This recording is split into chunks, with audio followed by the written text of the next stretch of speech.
새벽에 하나님 우리에게 주시는 말씀은 잠언 11장 12절의 말씀입니다.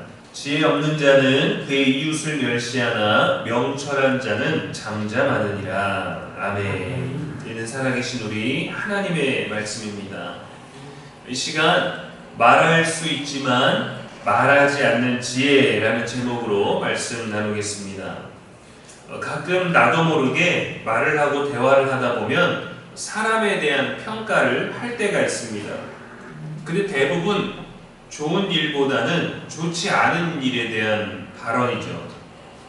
걔는 원래 그래, 그 사람 왜 그런지 모르겠어, 그럴 줄 알았어, 저 사람은 그냥 원래 그런 사람이야 라고 타인에 대해서 또 나란히 다른 사람에 대해서 깊이 아는 것은 아니고 또 뭔가 많이 아는 것처럼 우리는 그렇게 단정 지을 때가 있습니다. 물론 곰곰이 생각도 해보고 여러 가지 정황들을 살피고 기억하면서 내리는 결론들이 있기는 하지만 또 섣불리 짐작할 때도 있죠.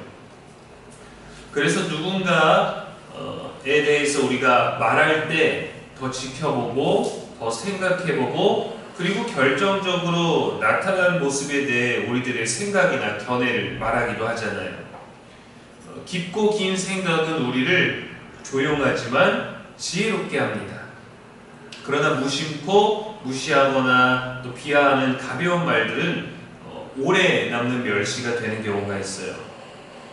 때로는 말을 하지 않았지만 표정과 반응으로도 상대방을 무너지게 하고 또 기분 나쁘게 하고 불편하게 하기도 합니다. 저도 가끔 저희 아이들에게 그러는 것 같아요. 아이들이 하면 안 되는 행동, 또 말로 하기 애매한 상황, 또 말을 듣지 않았을 때 많은 말들로 또 혼내서 또 아이들이 기죽이게 될 때는 그냥 표정으로 심각하게 쳐다보게 되는 경우가 있거든요. 그래서 말을 하지 않고 표정으로 아주 심각하다, 아빠가 화났다 라는 듯한 감정을 전달할 때도 있습니다. 물론 대부분의 경우는 아비로서 어떤 도리를 위한 것, 아이들의 어떤 통제를 위한 것이기도 하지만 제가 생각하는 도리 때문에, 제가 바라는 아이들의 모습 때문에 아이들의 자유를 억압하고 제한하게 되기도 하죠.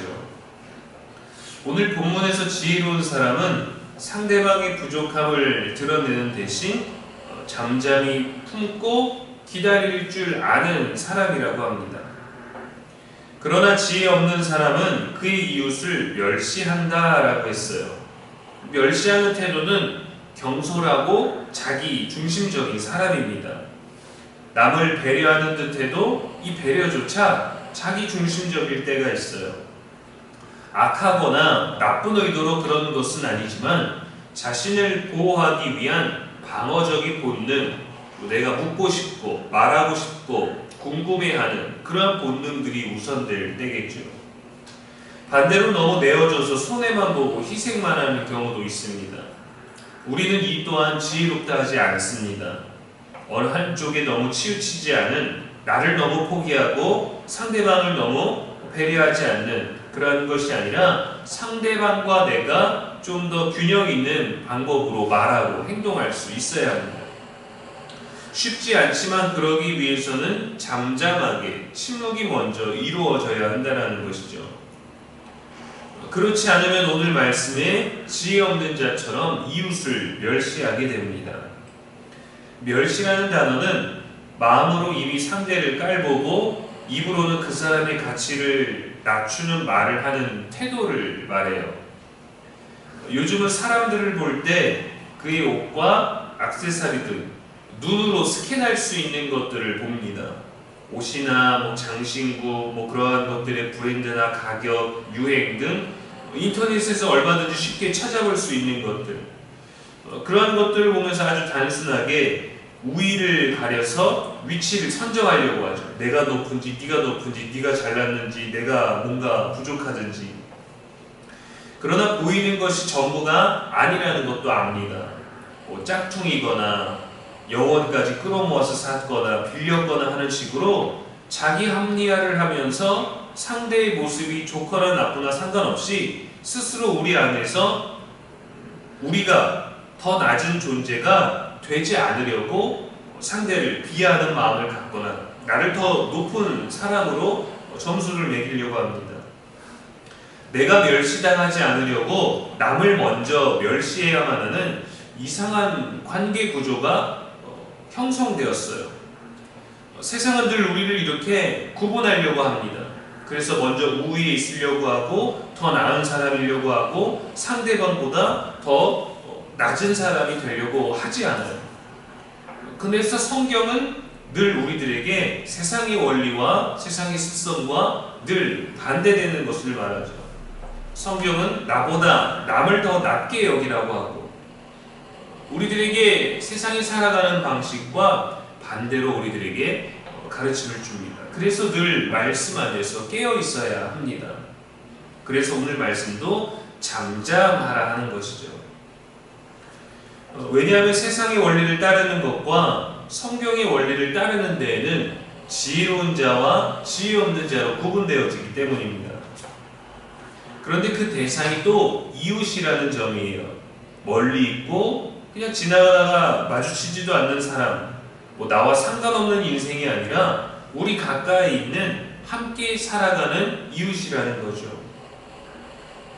우리 일상의 영역에 있는 사람이고 마땅히 우리가 사랑해야 할 존재입니다.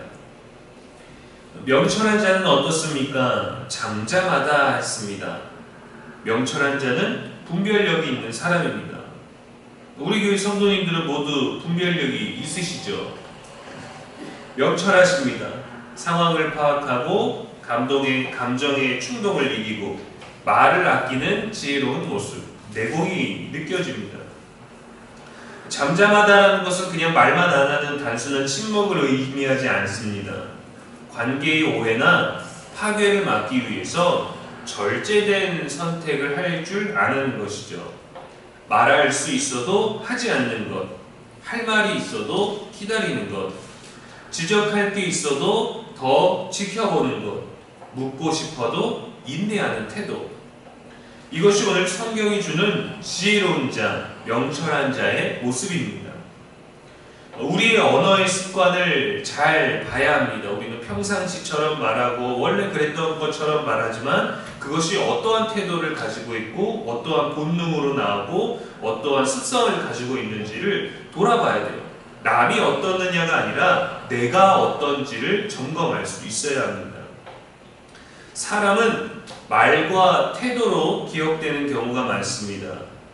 우리가 보이려고 했던 모습보다 실제 말없는 태도나 외모와 상관없는 말들로 기억되는 경우가 있기 마련이에요. 그래서 하나님도 우리에게 이미지를 남기신 것이 아니라 말씀을 남겨주시지 않습니까? 말할 수 있어도 말하고 싶어도 잠잠히 기다리고 침묵하는 명철함이 저와 여러분에게 더 깊어지기를 소망합니다. 말보다 더 강한 사람은 잠잠히 참고 기다리는 마음이기도 하거든요. 가늠하다 잡힌 여인을 끌고 온 이들이 돌을 들고 말로 여인을 정죄하고 비난했지만 예수님은 말씀하지 않으시고 침묵하시고 땅에 글을 쓰셨습니다. 그리고 죄 없는 자가 먼저 돌로 치라 하는 무게 있는 한마디만 하셨죠. 그리고 여인에게 말씀하셨습니다. 나도 너를 정죄하지 아니하노니 다시는 죄를 짓지 말라. 말하지 않는 것이 항상 옳은 것은 아니지만 때론 기다리는 말로 잠잠하는 것이 더 큰 격려와 회복이 될 수 있습니다. 오늘도 말씀 안에서 잠잠히 주님을 바라보며 사람도 품을 수 있는 지혜로운 하루 되시기를 주님의 이름으로 축원합니다. 기도하겠습니다. 하나님 아버지, 오늘도 우리 입술을 주장하셔서 지혜 없는 멸시나 지적이 아니라 명철한 침묵과 기다림의 사랑을 선택할 수 있게 하여 주옵소서. 가까운 이웃을 더 귀하게 여기고 말보다 행동으로 품는 하루가 되게 하여 주옵소서. 말 한마디에도 사랑과 위로가 담겨있는 생명의 말이 흐르게 하시고 말보다 진중한 태도로서 다가가는 우리의 영성이 있게 하여 주옵소서. 너무도 무서운 폭염 가운데 시원한 비를 내려주시니 감사를 드립니다. 오늘의 날씨와 내일의 날씨도 예측하나 그대로 되지 아니하고 우리의 감정과 우리의 말 또한 생각하나 생각대로 되지 않을 때가 있습니다. 우리의 말과 우리 입술이 하나님께 연락되게 합당한 거룩한 것이 되게 하여 주시옵소서. 성령께서 우리의 마음을 주장하시고 우리 입술을 다스려 주시옵소서. 감정과 본능과 상황이 아니라 오직 하나님의 사랑과 지혜로 나 스스로를 통제하고 다스릴 수 있는 복된 날이 되게 하여 주옵소서. 오늘도 우리 영원한 기쁨이 되시는 예수님의 이름으로 기도합니다. 아멘.